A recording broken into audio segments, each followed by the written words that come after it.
Entre cerros y nacimientos de agua y un clima un poco caluroso se encuentra La Concepción. Este lugar debe su fama en gran parte al ingenio azucarero que se estableció aquí. Pero, ¿cómo era que se trabajaba en este lugar? ¿Cuál es su historia? ¿Cuáles fueron los motivos que llevaron a su decadencia? Todo esto y más lo vamos a conocer en este video, aquí en Podcast a la Veracruzana.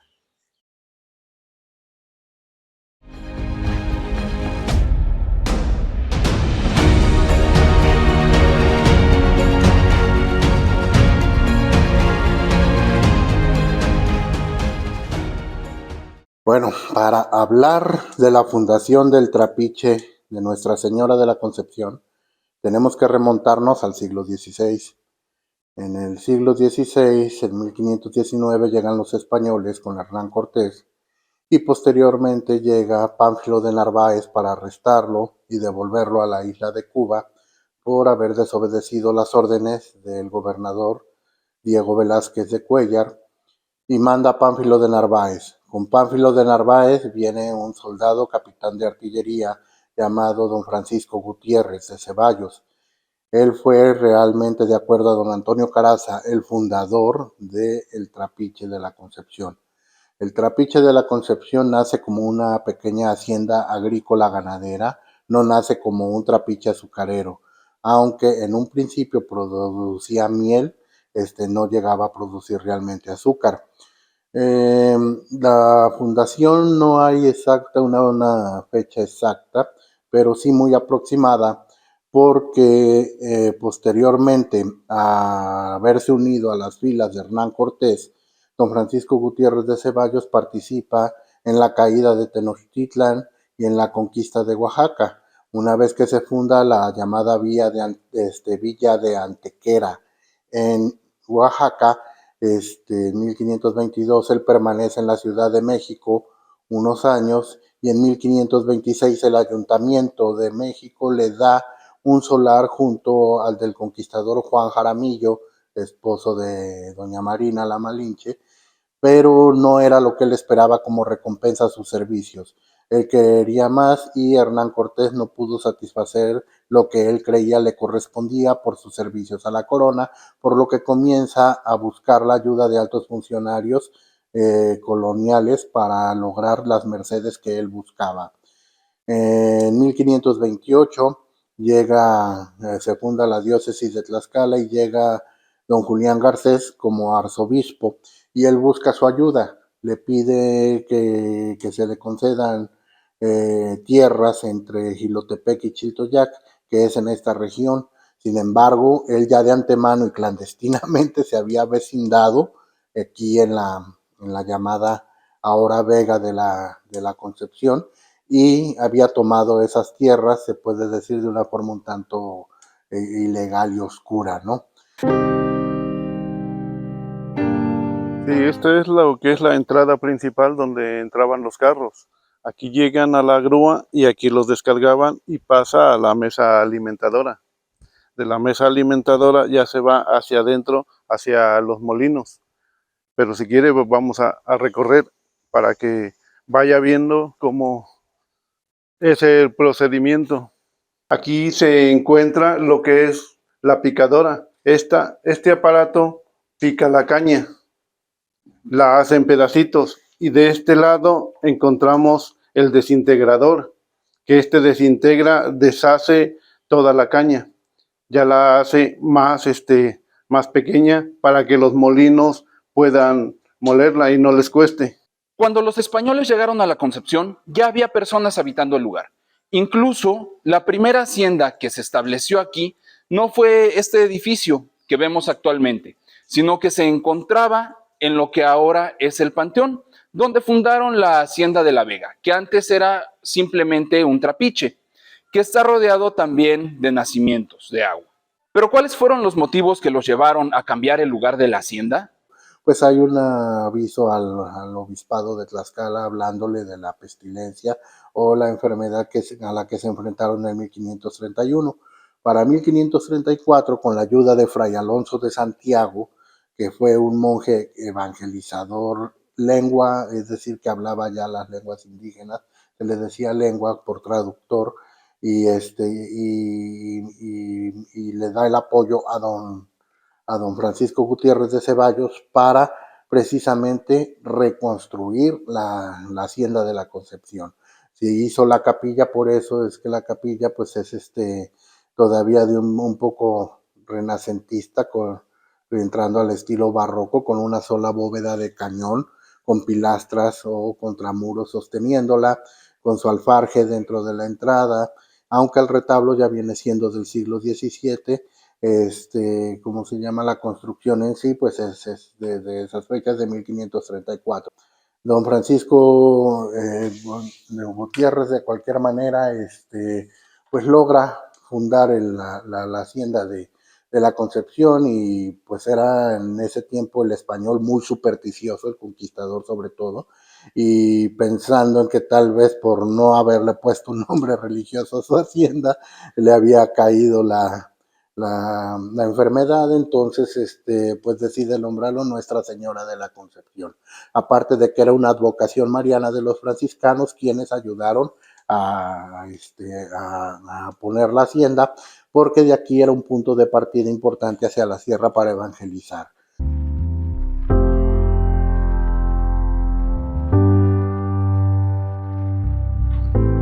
Aquí nos encontramos en un conductor. Este conductor es el que se trae toda la caña ya que está picada hacia acá, hacia los molinos. Aquí puede observar cómo es que la trae. Ahí todavía hay segmentos de lo que era la caña. Aquí ya llegamos a lo que es el molino número 1, donde ya pasa la caña y le extrae el jugo. De ahí recorremos, que son 5 molinos los que se recorre, y recorre la caña para que poco a poco vaya extrayendo más el jugo. Pero los ingenios no solamente tienen una historia de desarrollo económico en el lugar donde se establecieron, también guardan verdades oscuras, que con el tiempo se han romantizado, como la llegada de los esclavos africanos a nuestro territorio veracruzano. Bueno, el esclavo negro fue traído porque precisamente debido a las epidemias, sobre todo a la primera de 1520, que fue de viruela, empezó a mermar la población indígena. La población indígena hasta ese momento sembraba y tributaba y tenía un excedente con el cual alcanzaba para alimentar a los españoles. Una vez que empiezan a morir indígenas y españoles debido a las epidemias, se necesita la fuerza de los brazos para trabajar, y por eso se comienzan a traer negros. La entrada del esclavo negro fue por una cédula del rey Carlos V en 1528, en que convienen que los portugueses pueden traer esclavos negros aquí. Entonces fue cuando comienza la llegada de los esclavos africanos. Aquí los hubo en el Trapiche en 1531, en la relación que hacen de mortandad. Hay 14 piezas, así ponen, 14 piezas de esclavos negros. Es decir, que la esclavonia era la que trabajaba dentro del ingenio, porque así lo marcaban las regulaciones de la corona, eran los únicos que podían trabajar dentro de los trapiches. Los indígenas solo hacían labores de campo, pero tenían prohibido trabajar dentro de los ingenios. Había los llamados veedores de ingenios, a los que se les pagaba por parte de los hacendados su trabajo, y eran quienes vigilaban que se respetaran esas normas. Desde luego estaban tan lejos y las haciendas y a veces tan inaccesibles que muy pocas veces llegaban, ¿no? Y casi cuando llegaban tan cansados que nomás recibían su dinero y una compensación y decían que todo estaba bien. Pero sí había mucho abuso, y el esclavo negro venido era ladino o bozal. Ladino es que hablaba el castellano, y bozal es que no hablaba nada de castellano, y en eso dependía mucho también su valor. Y tenían que separarlo de los indígenas. Los indígenas vivían en la parte llamada de La Vega, hacia aquel lado, y los negros de este lado de aquí, de donde está el arco hacia allá, hacia el tanque de Melaza, donde había una especie de galerón, porque eran muy conflictivos, tenían que tenerlos siempre ocupados o comenzaban a hacer maldades, y robaban a los animales de los indígenas, robaban sus siembras, molestaban a sus mujeres y entonces siempre había conflictos. Para evitarlo se les mantenía separados y una cosa era la esclavonia y otra cosa eran los indígenas. Los esclavos eran comprados en la plaza del Carbón, eran venidos o incluso en el puerto de la Veracruz se enviaban arrieros exclusivamente con representantes para comprar los esclavos y traerlos. Los valores pues variaban dependiendo si eran ladinos, bozales y de la salud del esclavo, lógicamente, la edad, en eso, porque había incluso niños y mujeres. Muchos piensan que nada más eran hombres los que traían, no, eran niños, eran mujeres también las que venían. Y no tan solo los esclavos negros hombres se fugaban de las haciendas, sino también las mujeres. Y hay un dato curioso que las mujeres al huir no tan solo se conformaron al pueblo que hoy conocemos como el Coyolillo, sino que muchas llegaban hasta el antiguo Veracruz, pero o eran capturadas o su medio de vida se volvía la prostitución. Y por eso se les llamaba congales, porque venían del Congo las mujeres. Sabes que vamos al congal, es decir, a donde hay de mujeres descendientes de africanos, ¿no? Los primeros esclavos fallecieron en la epidemia de 1531, otros en la de 1545, que también fue una epidemia grave, y otros en la de 1576, que fue otra epidemia también tremenda.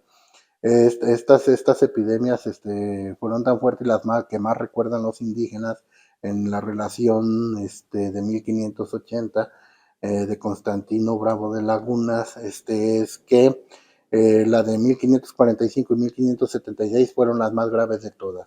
En esas epidemias murieron tanto indígenas como esclavos negros. Durante estos periodos, pues también se escapaban algunos de las haciendas y se llamaban negros y marrones, es decir, que eran huidos de la hacienda. De llegarlos a atrapar, pues se les castigaba muy duramente, los quemaban con aceite, los azotaban y algunos incluso hasta eran castrados. De eso hay documentación. Aquí en La Concha lo que sucedió fue pues que en el siglo XVII, estamos hablando de 1691, 1692, que es embargada la hacienda por la Inquisición. Los esclavos negros que había aquí y los indígenas que tenían deudas huyeron de la hacienda aprovechando el embargo y se conformaron, unos al pueblo de Coyolillo, otros llegaron hasta el puerto de Veracruz, donde se unieron a las guardias del puerto y lograban su libertad también. Muchos se dedicaron a cuidar animales, al ganado, y ¿cómo se llama? Y dicen que la mala suerte de unos es la buena suerte de otros, ¿no? Porque por esa situación muchos de los esclavos pudieron escapar de aquí, de la hacienda, sin haber sido liberados legalmente.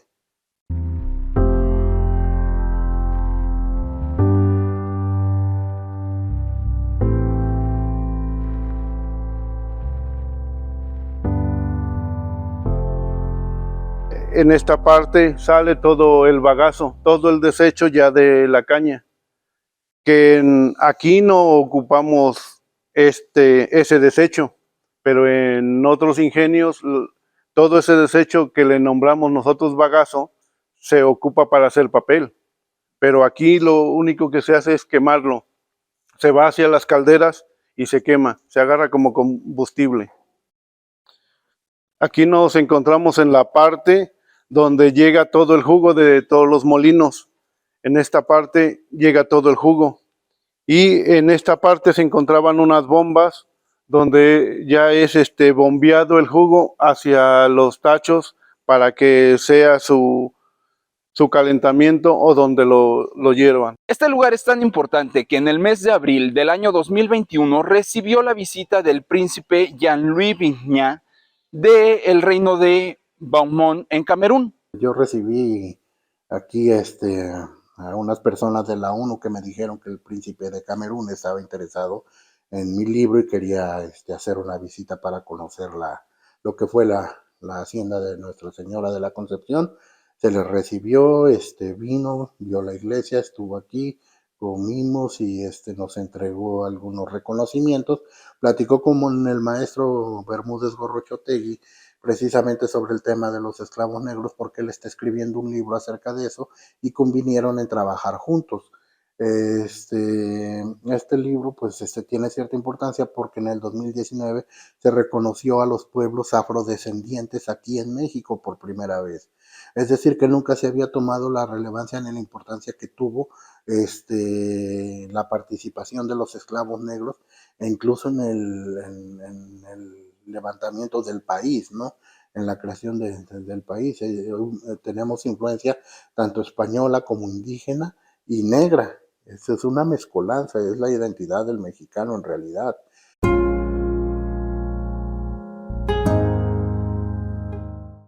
Ya aquí nos encontramos lo que es el área de tachos. Aquí se hace una masa. Esa masa se nombra melaza. De ahí su función es hacer la masa para poderla bajar lo que es la miel. Se baja al departamento de centrífugas. Ya las centrífugas, ahí se prepara ya o sale ya lo que es la azúcar.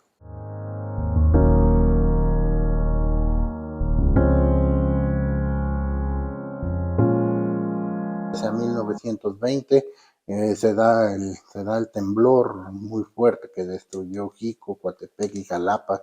Aquí se sintió, pero no fue tan dañino. Y sin embargo, para esa época, don Luis Carasalandero buscaba inversiones para el ingenio y mete el ferrocarril. Comienzan a meter e innovar en la industria. Trajeron molinos de Inglaterra, se mete el ferrocarril, ¿cómo se llama? Y lo que le viene a afectar a él es la siembra de caña, que siendo más caluroso San Antonio que La Concha, le florea íntegramente los cañales más rápido de lo esperado y mucho se queda muy chiquita la caña de 20 o 30 centímetros. Entonces, es una pérdida para él porque con esa siembra en esa hacienda esperaba amortizar el tren. Después estalla la revolución de la huertista, que también pues fue dañina porque venían gavilleros más que revolucionarios de Perote, bajaban hacia acá y saqueaban las haciendas. El ingenio pues llega a los años 40, empiezan a hacerse los caminos, las vías de comunicación, gracias a la familia Caraza. En los 50 se da otro mejoramiento técnico del ingenio, se ponen las grúas, se crea la chimenea, se empieza a utilizar la lámina y el fierro en los ingenios, ¿cómo se llama? Para la factoría. Y ¿cómo se llama? Pues continúa el auge de azucarero. En los 60, 70 no aumentó el precio del azúcar y posteriormente, casi hacia la década de los 80, un poco antes, se busca nacionalizar la industria azucarera y es cuando pues, los señores Caraza tienen que entregar su ingenio, no porque no fuera redituable, sino más por una cuestión política. Así es como el ingenio en los años 80, en el 79 se le entrega al gobierno y los años 80 pues corre la administración prácticamente del gobierno, en donde no hay que entregar realmente resultados y muchos, algunos trabajadores se enriquecieron con la cuchara grande y desgraciadamente pues bueno, eso pues, fue algo inevitable, pero no fue en realidad tanto la causa posterior del cierre.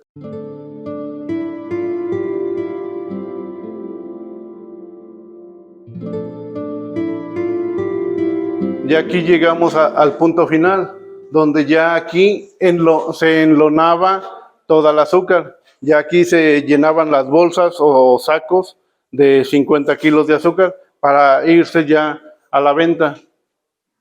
Este es el proceso a grandes rasgos, lo que es la producción del azúcar.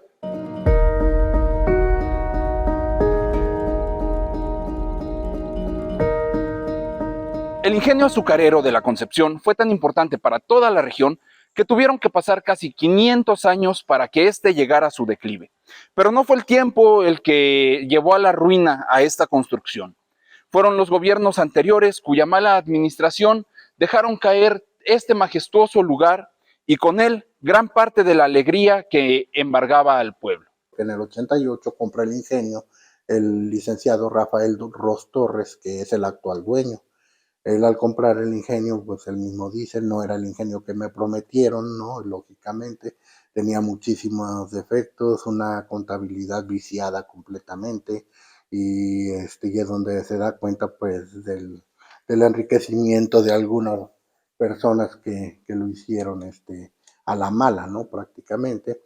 Pero pues el ingenio continúa trabajando. En el 95 ganó el premio nacional, el primer lugar a la producción nacional azucarera. Entonces sí era un ingenio funcional, era un ingenio que trabajaba y producía muy buen azúcar. Se le vendía a la Pepsi, se le vendía a la Holanda, se le vendía a la Chicles Adams, y posteriormente del 94 en adelante el problema fue el TLC, que, que deja de incumplir Estados Unidos al dejar de comprar el excedente de azúcar mexicano.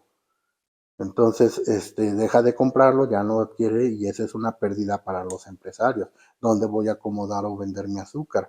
Posteriormente, el problema es la invasión de la alta fructosa, que también Estados Unidos, mediante dos empresas, trataba de imponer sobre México, y lo logró, porque la alta fructosa vale la mitad del precio que una tonelada de azúcar, es decir, una tonelada de fructosa vale la mitad. Entonces las compañías dulceras pues prefieren utilizar el dulce del maíz que el del azúcar. Y eso aunado a que también el gobierno permitió la entrada de azúcar de otros países, pues no cerró prácticamente la comercialización nacional y puso en jaque a los empresarios, lo que llevó a que muchos empezaran a endeudar. En el 2003, los cañeros junto con obreros toman las oficinas, toman el ingenio por la fuerza, argumentando que se les debía, y efectivamente tenían razón, se les debía dinero. Sin embargo, ¿cómo se llama? Para poder compensar esto, el dueño reconoce la deuda. En algunos medios se dijo que no lo reconoció, no, sí lo reconoció. Siendo dueño del ingenio tienes que dar la cara, ¿no? Lógicamente. Pero les dice, si te debo 100 pesos te pago 70. Y la gente dijo que no, que todo o nada. Entonces, ¿cómo se llama? Pues prefirieron prácticamente la certeza de un nada a la esperanza de un tal vez, ¿no? Y así deciden crear Maquiladora de Azúcar con apoyo del gobierno de Fidel Herrera entonces, y se crea Maquiladora en el 2003, pero cuando comienzan las siguientes zafras no inyectó la cantidad de 80 millones de pesos que había prometido Fidel Herrera, sino que solo inyectaron 43 millones. Dice el licenciado Rafael Ros que a mí me cobraron, que yo pagué. Si alguien tiene dudas, pues quiere ver la documentación, ahí está. Desgraciadamente los primeros administradores, en lugar de utilizar el dinero para lo que era, para pagar a obreros, cañeros y empleados, decide comprar autos nuevos, camionetas, remodelar la casa grande, comprar mobiliario que no hacía falta realmente. Y ahí se fue prácticamente pues todo el dinero.